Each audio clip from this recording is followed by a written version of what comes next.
Press meet పెట్టినా కూడా సాక్షి అన్నిట్లలో దుమ్ము దుమ్ము లేచిపోతా ఉంటాయి అవి.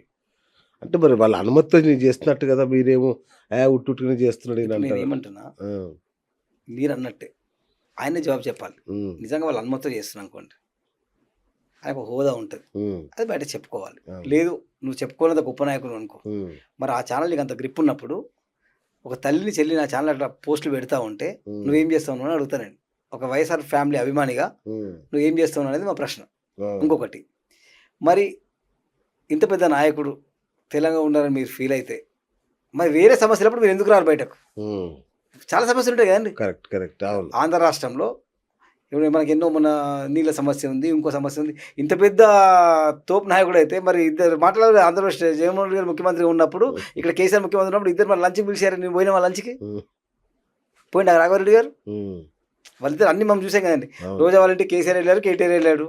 మరి నువ్వు ఎందుకు పోలా? ఉమ్, నిజంగా నువ్వు అంత పెద్ద మీడియేటింగ్ చేసే నాయకుడు అయితే నువ్వు ఎందుకు పోలా? ఉమ్. ఎందుకంటే కావాలని ఇక్కడ మీరు అన్నట్టు ఓకే, ఆయన పిఆర్ ఆయన చేసుకుంటా ఉన్నాడు, మాట్లాడుతున్నాడు. ఇప్పుడు షర్మిల గారి వెనకాలే ఉన్న వ్యక్తితో మాట్లాడిస్తే ఇంకా సంచలనం అవుద్దని కదా, సినిమా గారు రేపు ఆ ఛాన్స్ మీకు కూడా రావచ్చేమో ఏమని ఇట్లా మాట్లాడేమని షర్మిల గారి వ్యతిరేకంగా. లేదు అట్లా అట్లా వచ్చేది ఉంటే మనం ఇప్పటిదాకా ఇలా ఉండం, ఇలా మాట్లాడడం. రైట్. మనం అఫీషియల్ పార్టీ పరంగానే మాట్లాడుతూ ఉన్నాం. సేమ్ టైం ఇక్కడ ఏంటంటే కొండవరాఘవరెడ్డి గారికి క్రెడిబిలిటీ ఉంటే, కొండవరాఘవరెడ్డి గారికి నిజంగా అంత మీడియేటింగ్ చేసే కెపాసిటీ ఉంటే డెఫినెట్లీ జగన్మోహన్ రెడ్డి గారు మాట్లాడిస్తారు కదా, లేదు ఇంకొకరు మాట్లాడిస్తారు కదా. ఆయన ఎప్పుడు కూడా కాంట్రవర్సీ కోసం వచ్చాడు మీడియాకి. ఓకే. కానీ ఏ రోజు కూడా మరి వీళ్ళు కలవాలి, ఫ్యామిలీ కలిసి ఉండాలి అని మాట్లాడింది ఒకటి నాకు చెప్పండి.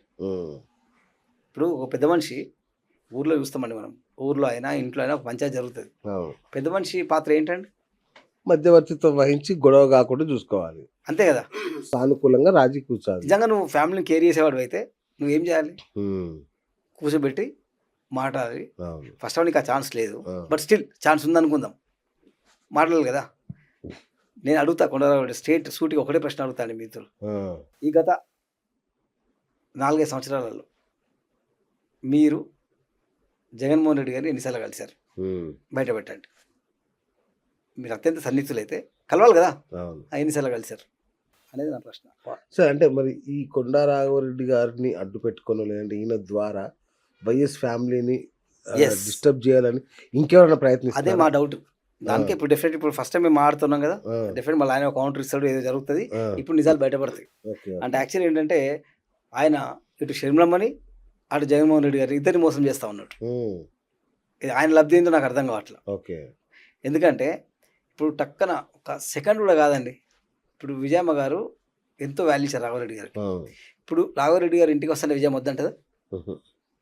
నీకు ఆ హోదా ఉంది, నీకు ఆ వాల్యూ ఇచ్చినాం, ఆ క్రెడిబిలిటీ ఇచ్చినాం, అది కాపాడుకోకూడదా? నువ్వు ఇప్పుడు లోటస్ పాండ్కి సాక్షి ఛానల్కి ఎంత దూరం ఉందండి? 2 కిలోమీటర్లు ఉంటుంది. అంటే నువ్వు సాక్షికి పోతావు తప్ప ఇక్కడికి రావు అంటే ఏంటి మీనింగ్ ఏంటి? పోనీ నువ్వు అపాయింట్మెంట్ అడుగుతూ ఇవ్వలేదా విజయమ్మ గారు?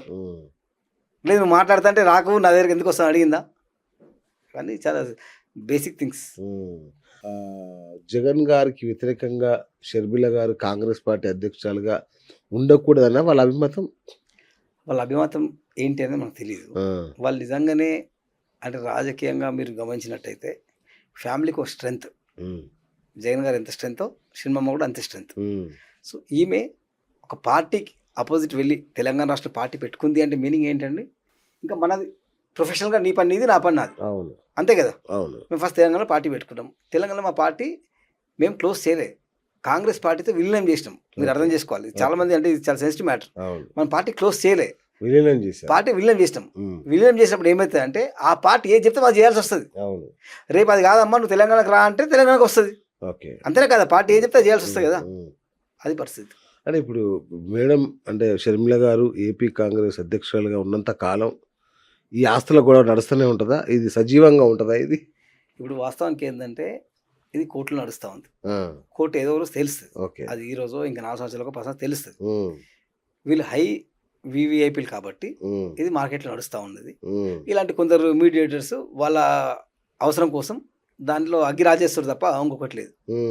ప్రతి ఒక్కదానికి ఒక ఎండింగ్ ఉంటుందండి, there will be ending process. అంటే ఇప్పుడు సరస్వతి పవర్ కదా, దాని విషయంలోనే కదా గొడవ.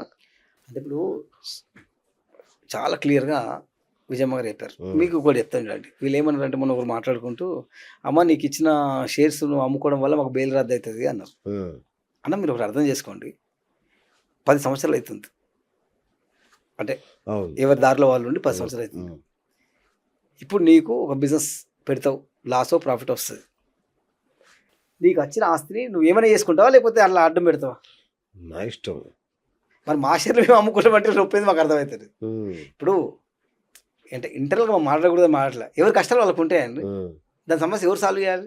ఎవరు వాళ్ళే సాల్వ్ చేసుకోవాలి కదా. అవును. మేము మీ దగ్గర వచ్చి దేహి అని అడగట్లేదు కదా, మాకు ఉన్నదే మేము అమ్ముకుంటామంటే మీరు వద్దంటా ఉన్నారు, బ్లేమ్ చేస్తూ ఉన్నారు. ఉమ్, అట్ సేమ్ టైం విజయమ్మ గారిని అంత క్లియర్ చెప్పారు. ఇప్పుడు మీరు ప్రశ్నిస్తారు ఏంటంటే ఈరోజు మీరు విజయమ్మ గారు ప్రశ్నిస్తారు అంటే రాజశేఖర రెడ్డి గారు ప్రశ్నించినట్టే, ఉమ్, అంతే కదండి. ఇప్పుడు రైట్. విజయమ్మ గారు మీరు ప్రశ్నిస్తారు అంటే రాజశేఖర రెడ్డి గారు ప్రశ్నించినట్టే మీరు, ఉమ్, మళ్ళీ మీరు అభిమాని అంటారు, ఎట్లయితే?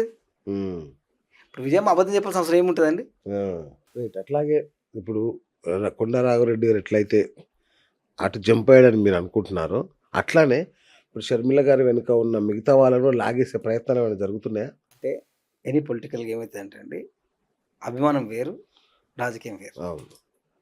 మేమందరం అంటే ఈరోజు మాట్లాడే ప్రతి మాటకి ఓ ప్రూఫ్ ఉండాలి, ప్రతి అవును. మాటకు ఒక డిస్కషన్ ఉంటుంది, కరెక్ట్. టైం వచ్చిన మాట్లాడడానికి. తెలంగాణలో అంటే మన ఉమ్మడి రాష్ట్రంలో వైఎస్ఆర్సీపీ ఉన్నప్పుడు, పార్టీ స్టార్ట్ అయినప్పుడు జగన్ గారు ఎంతో, షర్మిల గారు అంతే క్యాడర్కి ఆఫ్ కోర్స్. కదా. So yes. మేమందరం ఈక్వల్గా అభిమానించాం. అవును. అభిమానించిన తర్వాత జగన్ గారు సమస్యలో ఉన్నప్పుడు లీడ్ చేసిన ఎవరంటే షర్మిల గారు అవును. As a core leader. Yes. ఆమె తెలంగాణ అంతా పాదయాత్ర చేసినప్పుడు ఆ రోజు కూడా నేను పాదయాత్రలో ఉన్నా. అంటే ఆ రోజు కూడా మేము ఒక మహిళ ఉండి ఇంత చేస్తుంది అనే ఇన్స్పిరేషన్తో స్టిల్ టుడే ఓకే. ఆ రోజు ఈ రోజు వరకు మేము ఆమెతో ఉన్నాం. నాకు పార్టీ పరంగానో లేకపోతే లబ్ధి కోసమో చేయాల్సిన పని లేదు. అలా కొందరు వెళ్తూ ఉంటారు, వస్తూ ఉంటారు, రైట్. ఇది ఫ్లో. కానీ నిజంగా అభిమానించే వాళ్ళు షర్మిల గారితో ఉంటారు. అందుకే నేను ఒకటి చెప్తానండి, మేము స్టార్టింగ్ వైసీపీ పెట్టినప్పుడే అయిపోయానండి, వైఎస్ఆర్టీపీ పెట్టినప్పుడు ఒక హ్యాష్ ట్యాగ్ క్రియేట్ చేసాం, ఐఎమ్ విత్ షర్మిల అని. అంటే ఆమె యాజ్ అ నాయకురాలు మంచిగున్నా చెడుగున్నా కష్టాలున్నా నష్టాలున్నా వీఆర్ విత్ షర్మిల. అది నా పర్సనల్ ఒపీనియన్. ఓకే. ఎప్పుడు మీరు 100% షీఈ్ మై లీడర్. అచ్చా. ఈ పార్టీలో ఉన్నా ఇంకో రకంగా ఉన్నా అధికారం లేకుండా షీఈ్ మై లీడర్. రైట్. అంటే ఇప్పుడు ఏం యాక్షన్ తీసుకుంటారు కొండా రాఘవరెడ్డి గారి మీద? ఏమైనా లీగల్ యాక్షన్ తీసుకునే అవకాశం ఉందా? 100% ఇంకొకసారి చూస్తామండి, ఆ పరిణామాలు కూడా ఆలోచిస్తాం. ఉమ్, ఎందుకంటే ఇప్పుడు ఇది ఏమైపోయిందంటే మోర్ దెన్ ఒక పొలిటికల్ కాకుండా ఇది పర్సనల్ క్యారెక్టర్ పైన అసోసియేషన్ అవుతా ఉంది. దాన్ని చూస్తూ ఊరుకోము. ఓకే. డెఫినెట్లీ మా పరిధిలో ఉన్నంత వరకు will see next time, guarantee. Right. అంటే ఇప్పుడు ఇట్లాంటి పరువు అంటే ఇట్లాంటి దాడులు షర్మిల గారి మీద అంటే రాజకీయంగా ఆమెను ఎదుర్కోలేక ఇలా జరుగుతుందంటారా? 100%. నిజంగా ఆస్తులేనా? లేదు మీకు అదే చెప్తున్నా, ఆస్తుల కోసం అయితే షర్మిల గారు కాంప్రమైజ్ అయ్యేవాళ్ళు కదండి, మీరు అర్థం చేసుకోవట్లేదు. ఇప్పుడు ఫర్ ఎగ్జాంపుల్ మనం ఇక్కడ ఎక్కడ కాంప్రమైజ్ కావట్లా. ఎందుకు కాంప్రమైజ్ కావట్లా? మాకు న్యాయం జరగలేదు అనేది మా పోరాటం. అవును. అంతే తప్ప మేము కాంప్రమైజ్ అయ్యి ఇంట్లో ఇది 4 రూమ్లో మాట్లాడుకునే టాపిక్ కాదు కదా. సో ఇంకొకటి ఏంటంటే కేవలం రాజకీయంగా ఎదుర్కోలేకనే ఎంత డిస్కషన్.